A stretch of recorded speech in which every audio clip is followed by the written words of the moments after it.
Le réchauffement climatique est probablement l'un des plus grands défis que l'humanité doit relever. Il conditionne notre confort de vie et remet en question nos modèles de société. Et si nous allions vers plus d'efficience, c'est-à-dire poursuivre notre développement tout en réduisant nos besoins en ressources? Le secteur du bâtiment, grand consommateur de matières premières et d'énergie, doit continuer et intensifier sa capacité à innover tout en respectant le besoin des usagers. Le parc bâti breton représente aujourd'hui 45% des consommations d'énergie dans la région. Alors comment limiter à la fois les consommations d'énergie, les consommations de matières premières? Pourquoi le réchauffement climatique va finalement influer sur le mode constructif? Autant de questions qui sont lancées et qui vont être, je l'espère, répondues, j'en suis certain même, avec les invités de cette deuxième table ronde. Bonjour Marie-Pierre Védrenne, députée européenne. Merci d'être avec nous.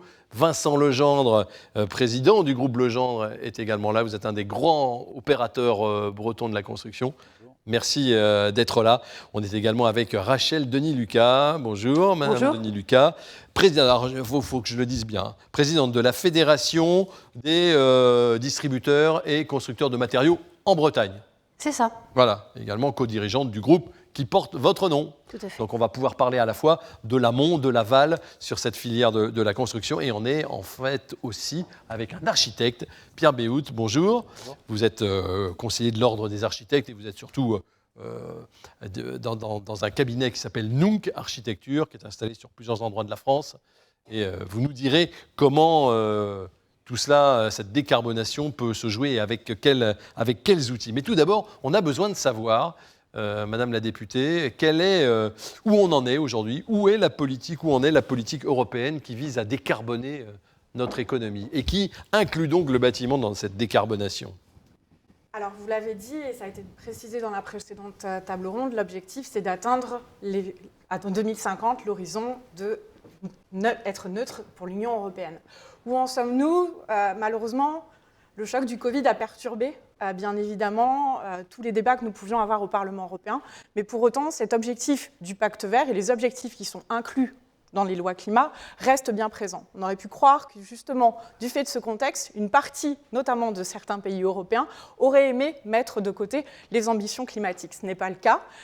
Maintenant, il va y avoir 50 propositions législatives, 54 précisément, qui vont être débattues au Parlement européen et au Conseil. Et évidemment, vous avez raison de souligner que le secteur du bâtiment est concerné, mais pas que. Il y a bien évidemment la question de l'agriculture, la question énergétique, la question des transports. Et l'enjeu, c'est de pouvoir, au travers de ces lois, agir bien évidemment à l'intérieur de notre marché, mais aussi à l'extérieur. Parce qu'on ne peut pas imposer aussi des conditions qui soient de plus en plus contraignantes, qui sont certes source d'opportunités au sein de l'Union européenne, mais avoir des produits ou aussi des engagements de nos partenaires qui ne respectent pas les mêmes ambitions. Donc tout l'enjeu, c'est d'agir bien en interne, de fixer ces ambitions. Il ne faut pas qu'il y en ait qui fassent plus que d'autres, quoi. Tout le monde fasse ensemble. Au final, c'est effectivement ne pas créer et renforcer la concurrence déloyale qu'il peut y avoir sur le terrain environnemental. C'est un risque considérable parce que l'Union européenne est souvent moteur, notamment en matière de normes, en matière parfois de contraintes. C'est vécu souvent comme des contraintes par les acteurs du territoire. Il y a beaucoup de normes quand même. Il y a beaucoup de normes, mais elles sont nécessaires aussi pour pouvoir fixer un cadre, pour pouvoir fixer des ambitions, pour pouvoir avancer et répondre aux enjeux qui étaient fixés tout à l'heure et présentés. Donc c'est comment, à travers aussi notre marché intérieur, on s'en sert pour faire en sorte que la Chine et les États-Unis s'engagent. Donc il y aura des débats, bien évidemment, sur le mécanisme carbone, mais vraiment pour répondre précisément aux enjeux du bâtiment, il va y avoir la réforme de la directive énergie, où là, ça va vraiment impacter concrètement le secteur du bâtiment. Donc ça sera débattu cette année. En 2021, il va y avoir une nouvelle proposition de la Commission européenne et ça sera donc le rôle des parlementaires et des ministres de fixer des ambitions qui soient véritablement porteuses, mais qui soient aussi réalistes et réalisables. C'est ça aussi un des enjeux. Parce qu'on le sait bien, aussi, une grande partie de notre bâtiment, de nos logements, que ça soit justement à terme individuel, mais aussi administratif, santé, etc., ont été construits il y a de nombreuses années. Il faut rénover ce parc, ça a été dit précédemment, pour qu'il puisse aussi répondre aux enjeux du changement climatique. Donc il faut l'encourager en termes législatifs, il faut bien évidemment l'encourager en termes financiers. Donc c'est l'enjeu aussi du plan de relance que nous avons débattu et qui doit se matérialiser dans nos territoires. Oui. Dans le plan de relance, cet enjeu-là, il apparaît. Il apparaît la décarbonation, on en parle. Complètement. À l'échelle française, il y a plus de 4000 projets qui vont être soutenus dans ce cadre-là pour répondre à cet objectif. Donc il faut que ça soit décliné au niveau régional.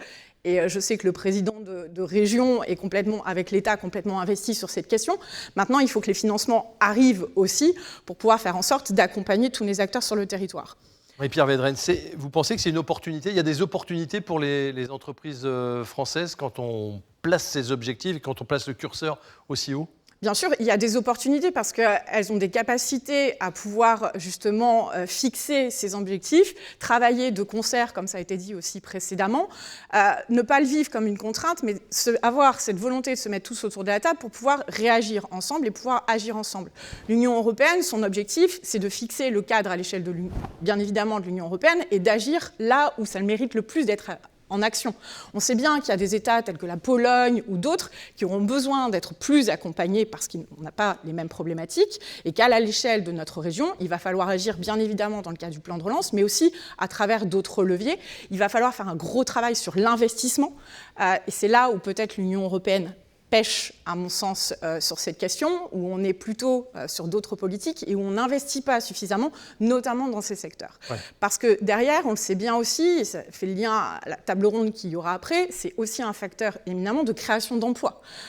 Donc les prévisions de la Commission européenne, c'est qu'au travers d'une rénovation énergétique, on peut créer 160 000 emplois. Et on sait bien que face au choc du Covid, il y a aussi la nécessité d'avoir des emplois non délocalisables. Je me tourne vers vous, Vincent Legendre. Vous êtes, je le disais, un des premiers opérateurs en Bretagne dans la construction. Comment est-ce qu'un groupe comme le vôtre s'est emparé de toutes ces contraintes qui en sont encore pour l'instant en termes de décarbonation, à la fois et notamment pour la construction ? Comment on s'est emparé de ces contraintes ? Déjà, moi je trouve que la contrainte, ça oblige à innover, ça rend intelligent en fait, parce qu'on est obligé de modifier nos façons de faire. Donc je vois ces contraintes comme une opportunité. Après, c'est en adoptant tous les principes qui peuvent nous aider à décarboner. Donc voilà, il va y en avoir pas mal. Reconstruire, rénover, rehausser, choisir les bons matériaux, concevoir des bâtiments sobres. Industrialiser la construction. Oui, ça c'est quelque chose qui vous tient à cœur. L'industrialisation du process de construction. Ça me tient à cœur parce que on a souvent une vision un peu rétrograde de l'industrie du bâtiment où on a l'impression que ça n'innove pas beaucoup. Mais en fait, on est une industrie qui innove énormément et cette innovation va notamment pour les prochaines années beaucoup passer par le construire avant le chantier, le construire à l'usine, le concevoir plus vite et préparer. Parce qu'un chantier, c'est beaucoup finalement de complexité. À chaque fois, on va dans un lieu différent, dans un contexte compliqué. Mais comment on peut préparer de façon industrielle quelque chose qui est, pour le compte, assez unique, comme vous dites ? Alors, en trouvant des process d'industrialisation, évidemment, il ne s'agit pas de construire tout le temps le même module qu'on va multiplier par des milliers de fois. Respectons le principe de l'architecture qui est primordial et vraiment, il s'agit simplement de réfléchir à comment préconstruire. Et préconstruire, c'est construire peut-être des morceaux de bâtiment ou simplement construire des premiers assemblages avant d'arriver sur le chantier parce qu'on a tendance à emmener des matériaux trop bruts sur les chantiers, ça génère des déchets, ça génère des nuisances, ça génère des durées de chantier des fois trop importantes. Donc transférons en usine tout ce qu'on va être en capacité de préparer à l'avance. Et quand vous regardez autour de vous, il y a d'autres opérateurs qui ont déjà ces réflexions aussi. Vous pensez qu'on est vraiment à l'orée de changement de comportement, que tout le monde a bien intégré ce dont parlait Mme Védrenne ? Est-ce que tout le monde l'a bien intégré ? Je ne sais pas. En tout cas, moi, je vois fleurir quantité de démarches intéressantes à l'échelle de notre pays, mais évidemment à l'échelle du monde. Et on voit des nouvelles entreprises. Le bâtiment peut être ubérisé d'une manière ou d'une autre, tout comme toute industrie. Et je pense que ça viendra notamment de cette capacité qu'auront les entreprises de la construction à réfléchir le chantier différemment en l'anticipant de plus en plus. Vous entraînez vos sous-traitants dans cette démarche ? Très clairement. Nous, on est une entreprise maintenant, on intervient souvent en tant qu'entreprise générale, en tant que contractant général, et du coup, on a quantité de sous-traitants, co-traitants qui viennent avec nous. Et évidemment, on ne fait pas ça tout seul, on ne fait pas ça en imposant de force à nos partenaires cette industrialisation. Donc on les ramène avec nous dans des usines, hein. On fait les choses simplement. Hein. C'est-à-dire que plutôt que de leur dire de venir avec nous sur les chantiers, eh ben on les amène dans les usines et on voit avec eux comment on peut... Faut convaincre, quoi. Voilà. Mais je trouve tout le monde particulièrement moteur. Hein. Je ne sens pas de frein à cette évolution pour les années qui viennent. Vous parlez aussi des matériaux, vous en disiez un mot. Vous dites, attention, sur les matériaux, il ne faut pas être dogmatique non plus. Oui, il ne faut pas être dogmatique. On en parlait à la précédente table ronde. Le dogme, c'est toujours un peu dangereux. Je trouve qu'on a fait un peu de dogme autour du bois, qui est un matériau que j'adore et qu'on utilise beaucoup. Mais j'ai l'impression qu'on a l'impression dans la construction que ce n'est quasiment que l'unique solution du futur, alors que je vois plein de bonnes choses se faire au niveau du béton, au niveau du métal, au niveau de plein de matériaux biosourcés qui viennent compléter un peu l'offre. Et je pense que la décision la plus importante à prendre, c'est de mettre le bon matériau au bon endroit, au bon moment, et surtout pas de vouloir nous imposer le plus du tout de béton, le tout bois, parce que on n'y arrive pas. Le béton, c'est du sable, et puis attention, l'extraction... Alors très clairement, le béton est un problème et doit se révolutionner. Donc il y a pas mal de choses qui sont en cours. On modifie la recette de cuisine du béton. C'est ça. On en fait de plus en plus et on réutilisera le béton. On fabriquera du béton avec des produits réutilisés. Voilà, donc moi j'ai aucun doute, encore une fois, sur le fait que demain, on arrivera à faire des bétons qui répondront aux contraintes environnementales. Rachel Denis, les fabricants de matériaux travaillent aussi sur des nouveaux process pour présenter de nouveaux matériaux, mais des nouveaux matériaux qui coûtent peut-être encore un petit peu cher. Alors les fabricants de matériaux travaillent tous en effet par rapport aux directives d'abaissement des seuils carbone. Donc ils travaillent sur l'analyse du cycle de vie de leurs matériaux, à la fois dans la façon dont ils fabriquent le matériau, avec quelle énergie ils fabriquent ce matériau. Est-ce que cette énergie peut être diminuée? Est-ce qu'on peut utiliser des déchets, du CSR par exemple, qui sont des déchets qui servent de combustible et qui du coup baissent en fait l'empreinte carbone? Ils travaillent sur le transport. Ils travaillent sur la déconstruction. Donc, tous les fabricants, en effet, travaillent sur le cycle de vie de fabrication de leurs matériaux. Ouais, donc ça, vous le sentez vraiment Oui, bien sûr. Négoce, vous sentez que... Donc ça fait monter un peu le prix du matériau, non? Alors, pour l'instant, en fait, il n'y a pas de prix parce qu'il n'y a pas de mise sur le marché. Pour l'instant, c'est de l'innovation. Oui, on est dans l'innovation. Les seuils, en fait, qui ont été fixés sont progressifs. Ce n'est pas demain matin, heureusement, parce que ça ne marcherait pas. Non. Il faut de l'innovation, il faut de la recherche. Il ne faut pas que ce soit dans 10 ans non plus. Ça ne va pas être dans 10 ans, parce qu'il y a des seuils. D'après-demain, alors. Il y a des seuils de 2024, ensuite 2028 et ensuite 2030, avec des baisses de consommation à obtenir de moins 15, moins 25 et moins 30. Donc pour le béton, par exemple, qui est l'essentiel des murs porteurs aujourd'hui en Bretagne et en France. Les blocs béton, par contre, par exemple, eh bien, en effet, les fournisseurs de blocs béton travaillent sur la composition des blocs béton. Donc, qu'est-ce qui est un problème? Ce n'est pas la fabrication, parce que le béton ne se cuit pas, donc il n'y a pas d'énergie. Enfin, le bloc béton ne se cuit pas. Par contre, c'est le clinker qui est utilisé pour le bloc béton, 6%. Voilà. C'est quoi ça? Alors, vous parlez un B aussi. Hein. Alors, dans un bloc béton, Madame la députée, bon, d'accord. Alors, expliquez-nous. Dans un bloc béton, en fait, comment on fabrique un bloc béton? On prend de l'eau, on prend des agrégats. Donc jusqu'alors, absolument rien, aucun problème. Mais on prend aussi du clinker, c'est-à-dire du ciment. Et le ciment, en fait, produit énormément de carbone lors de sa fabrication, puisqu'il faut des fours qui cuisent à 1600 degrés. Donc il y a une consommation et une production de CO2 qui est très importante.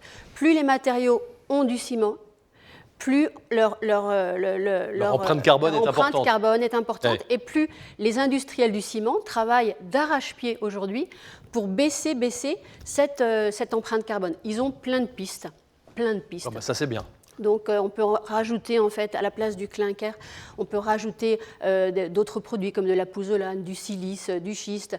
On peut également ce four et cette chaleur 1600 degrés, on peut récupérer cette chaleur. Ils travaillent là-dessus. Ils travaillent sur d'autres combustibles. Ils travaillent sur des nouveaux ciments. Donc ils travaillent d'arrache-pied à baisser l'empreinte carbone des produits qui sont fabriqués à base de ciment. C'est assez excitant de voir qu'il y a plein de projets, plein d'innovations, comme le disait aussi Vincent.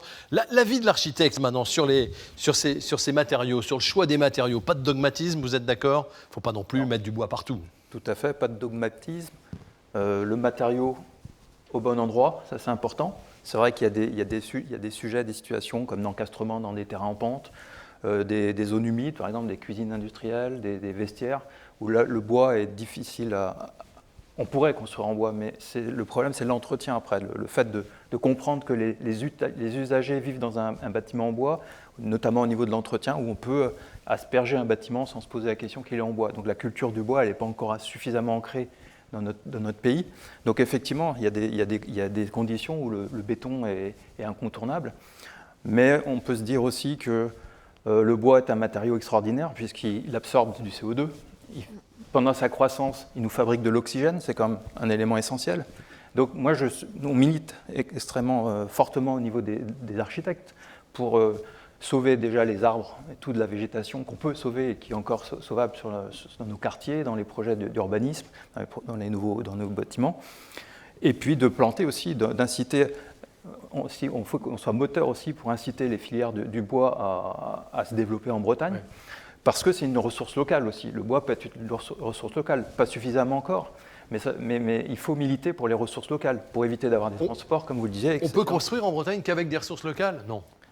Alors il y a des arbres de l'épin de Sitka, par exemple, qu'on utilise, qui sont utilisés par des entreprises, des transformateurs comme Tanguy Matériaux, par exemple. Nous, on utilise des bois bretons. Dans certains appels d'offres, on arrive à glisser des articles aussi, parce qu'il y a toute la législation sur la concurrence, qui fait que c'est aussi un gros frein à l'utilisation de certains matériaux et à l'incitation à utiliser les matériaux locaux. Donc on parle du bois, mais il y a aussi des matériaux comme le chanvre. Oui, alors justement, vous me parlez du chanvre, ça tombe bien. La terre. La paille. Mais le chanvre, c'est vrai, il y a des défenseurs du chanvre, il y a un vrai, je ne vais pas dire un lobby du chanvre, ça serait réduire, hein, puis ça ne serait pas de bon goût, mais il n'empêche quand même qu'il y a beaucoup de gens qui défendent le chanvre. Écoutez ce témoignage. LB Ecohabitat construit depuis 20 ans des bâtiments biosourcés, particulièrement en chaux chanvre, projection et modules préfabriqués. Le chanvre a un excellent bilan carbone, il capte le carbone au moment de sa croissance. Les bâtiments que nous construisons ont d'excellentes performances thermiques. Ils sont facilement déconstructibles car le matériau est revalorisable. Les techniques de construction chanvre et biosourcées d'une manière générale sont des techniques courantes, validées par l'AQC et facilement assurables, et nous permettent de construire des ERP, des bâtiments tertiaires, jusqu'à des collectifs R+8.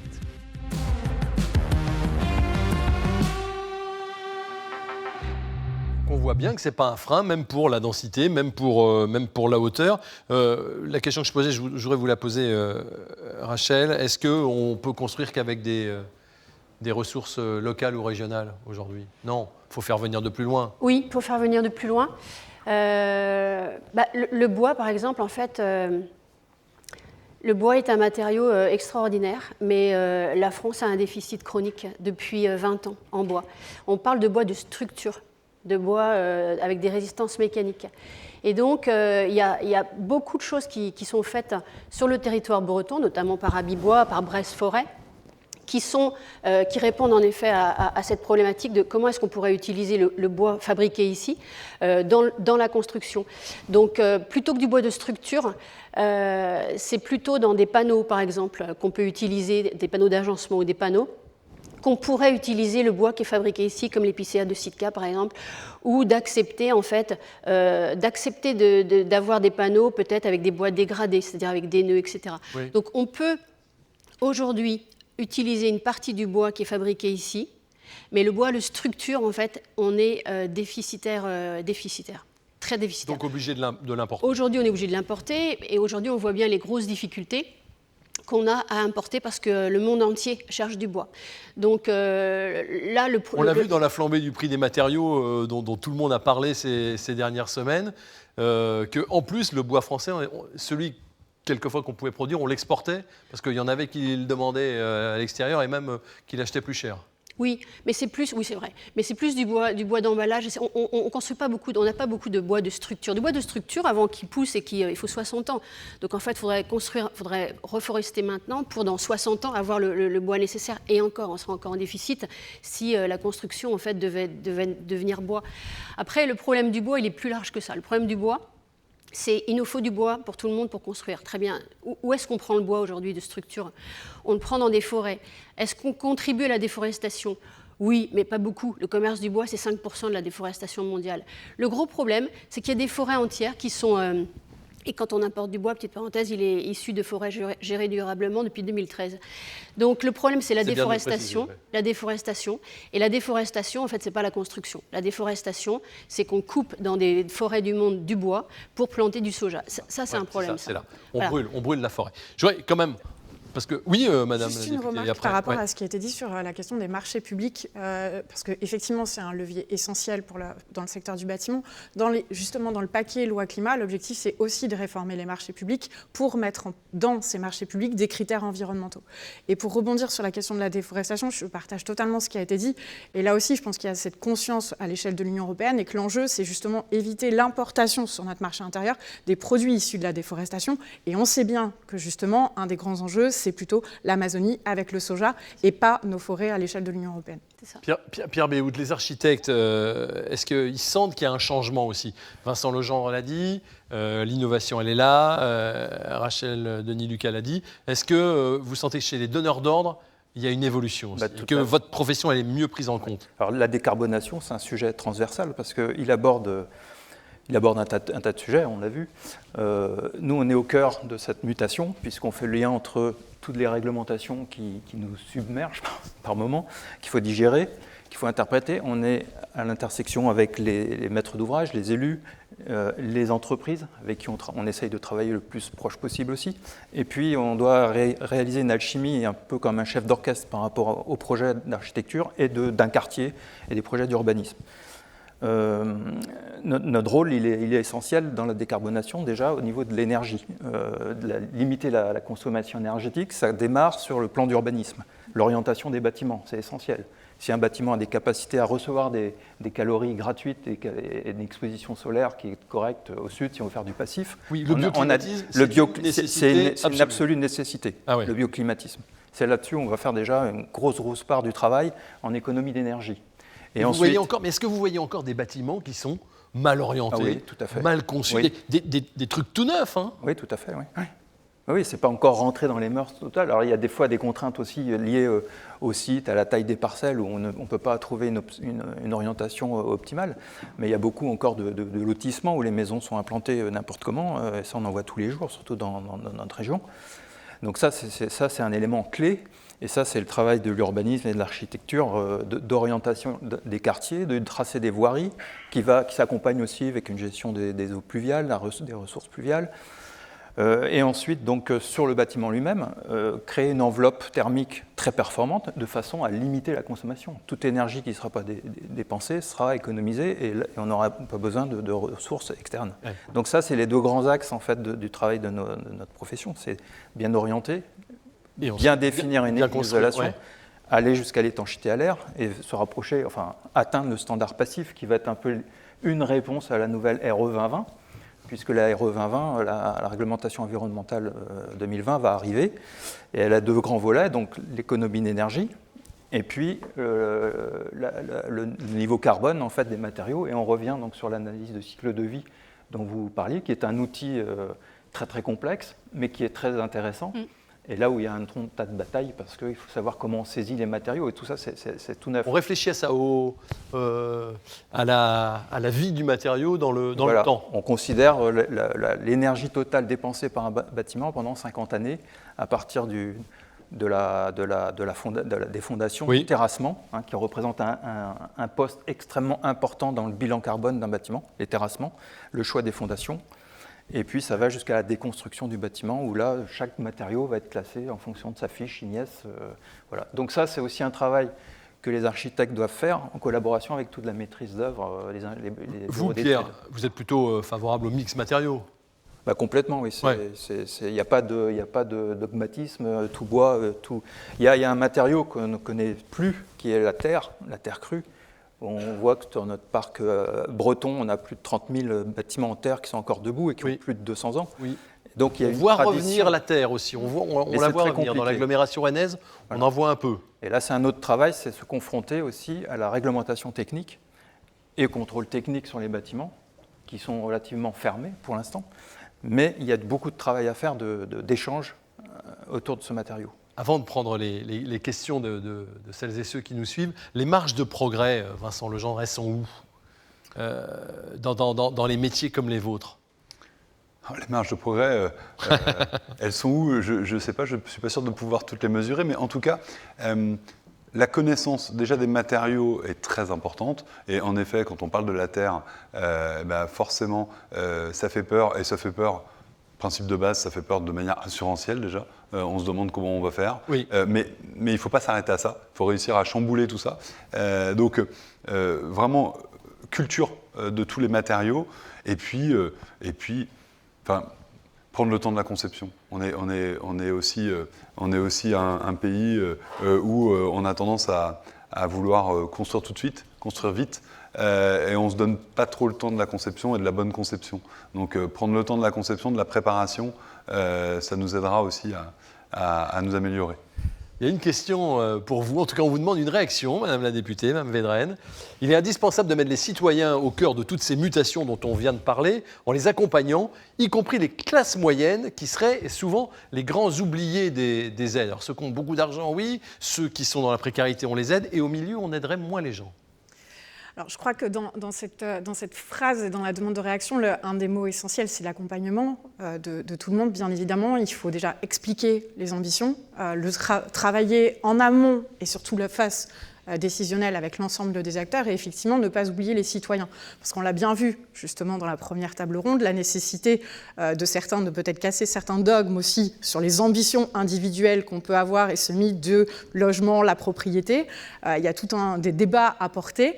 Bien évidemment aussi, il faut accompagner l'ensemble des citoyens, à la fois viser justement ceux qui en ont le plus besoin. Et on sait bien que pour les classes moyennes, ils se retrouvent souvent, effectivement, en difficulté, soit parce que bien évidemment, ils n'auront pas les moyens, ou ils seront privés justement de certains appuis. Donc là encore, c'est aussi le travail du législateur d'accompagner tout le monde et de travailler avec l'ensemble des acteurs de ces filières. Voilà, il ne faudra pas oublier donc les classes moyennes. Est-ce que la fabrication est l'avenir de la construction, la préfabrication ?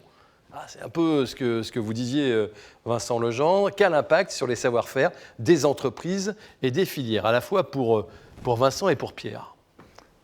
Écoutez, si je dois commencer, je vais revenir à ce que j'ai dit juste à l'instant, c'est que la préfabrication, oui, c'est un des enjeux pour l'avenir de la construction, mais ça demande nécessairement de concevoir et de terminer la conception de nos bâtiments avant de démarrer un chantier. Une habitude qui, bizarrement, n'est pas encore complètement prise chez nous. Donc oui, il y a beaucoup de choses à gagner en préfabriquant. Mais pour ça, il faut révolutionner complètement, ne serait-ce que le dialogue entre les différents acteurs, que ce soit du client jusqu'au fournisseur de matériaux, avec évidemment au milieu de tout ça, l'architecte et les entreprises. Donc moi, je partage tout à fait cette vue des choses. Formidable. Moins on passera de temps sur les chantiers, mieux on se portera, je pense. Et puis, moi, j'ai été très marqué par un voyage dans le Vorarlberg, en Autriche, il y a plus de 10 ans, maintenant 12 ans, où effectivement, dans la montagne, dans des ateliers en bois, il y avait des camions qui rentraient et tous les bâtiments étaient préfabriqués, les gaines de ventilation, de plomberie étaient déjà montées sur des panneaux de CLT et tout ça, c'était rangé sur les camions. Et les bâtiments étaient montés en une semaine, finis. Il y avait 2 réunions de chantier, l'ouverture du chantier et la réception. Bien. Disaient les Autrichiens avec un petit sourire en nous regardant. Mais c'est vrai qu'ils étaient extrêmement organisés et tout était dessiné jusqu'au moindre détail. Voilà. Risque-t-on, Rachel, de se retrouver face à une pénurie de matériaux en Bretagne? Ça fait l'actualité un petit peu. Les gens ont besoin d'être rassurés, que vous les rassuriez peut-être un peu. Ah. Quelle pression. D'accord. Une pénurie, non. Des délais d'approvisionnement très importants sur certains matériaux, oui. Alors, ce n'est pas spécifique à la Bretagne. Quoique, puisqu'on parle du bois, on est une des seules régions qui continue, non pas à faire des fermettes, mais à faire des maisons avec du bois de charpente en maison individuelle. Et en Bretagne, ce problème du bois de charpente est donc plus accru que dans les autres régions. Donc, il va y avoir des accroissements de délais, il y en a déjà. Tous les négociants, en fait, demandent à leurs fournisseurs habituels qui sont français, qui sont européens, qui sont étrangers. Et on se retrouve face à une demande mondiale, en fait, d'autres négociants dans d'autres pays. Et c'est compliqué, on a du mal parce qu'il n'y en a pas assez. Pourquoi est-ce qu'il n'y en a pas assez ? Tout simplement parce que le bâtiment repart partout très fort après s'être arrêté. Et les usines se sont arrêtées. Les usines se sont arrêtées. Oui. Les usines de fabrication se sont arrêtées pendant 1 mois, 2 mois, 3 mois. Quand on éteint un four, on ne l'éteint pas pour 15 jours. Non, on l'éteint pour... Et du coup, en fait, ils n'ont pas stocké, ils n'ont pas fabriqué de stock. Et comme ils n'ont pas fabriqué de stock et qu'en fait, il a fallu produire beaucoup d'un seul moment, il y a un goulet d'étranglement et ça ne va pas durer, mais il y a des accroissements très importants de délai d'approvisionnement. Quand vous dites que ça ne va pas durer, quand est-ce que ça revient à peu près à la normale, à votre avis ? Je ne suis pas devin, mais j'imagine 6 mois. Ok, d'accord. Mesdames, messieurs, merci beaucoup de nous avoir éclairé de votre savoir et de vos lumières sur la décarbonation du secteur du bâtiment. On va, nous, aborder la dernière table ronde, mais on l'a déjà évoqué à plusieurs reprises, celle de l'attractivité du secteur du bâtiment. C'est un sujet récurrent pour la profession. Il y a des métiers en tension, et ce, depuis des années. Est-ce que ça va mieux ? Est-ce qu'il y a des pistes pour que ça aille encore mieux ? On va le savoir dans quelques minutes. Voici en tout cas les enjeux de cette troisième table ronde.